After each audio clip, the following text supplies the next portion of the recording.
भयानक युद्ध जिसमें स्वयं देवों के देव महादेव को युद्ध के मैदान में उतरना पड़ा। बर्फ से ढका हिमालय पर्वत शिव का चमचमाता धनुष बना और शेषनाग उस धनुष की मजबूत डोरी बने।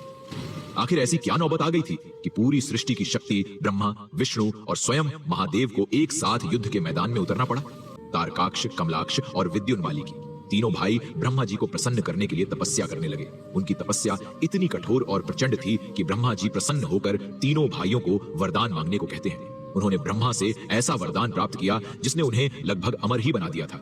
तीनों असुर बोले, हे ब्रह्मदेव, हमें 3 हवा में उड़ने वाले महल चाहिए। ये तीनों महल सोने, चांदी और लोहे के बने हों, जो हमेशा अलग अलग दिशाओं में घूमते रहे। हम तीनों भाइयों का संहार तभी हो सके जब हजारों सालों में एक बार सिर्फ एक क्षण के लिए ये महल सीधी रेखा में आए और कोई योद्धा केवल ही बाण से तीनों महलों को नष्ट करे। मनचाहा वरदान पाने के बाद इन असुरों का आतंक इतना प्रचंड हो गया कि स्वयं महादेव ने उनसे युद्ध करने की तैयारी की।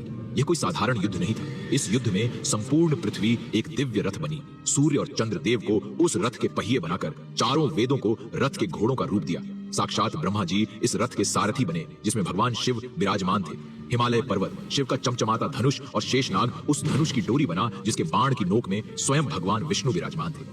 हजारों वर्षों के इंतजार के बाद जब वे तीनों नगर एक क्षण के लिए एक सीध में आए तो महादेव ने अपना वह दिव्य बाण चलाया।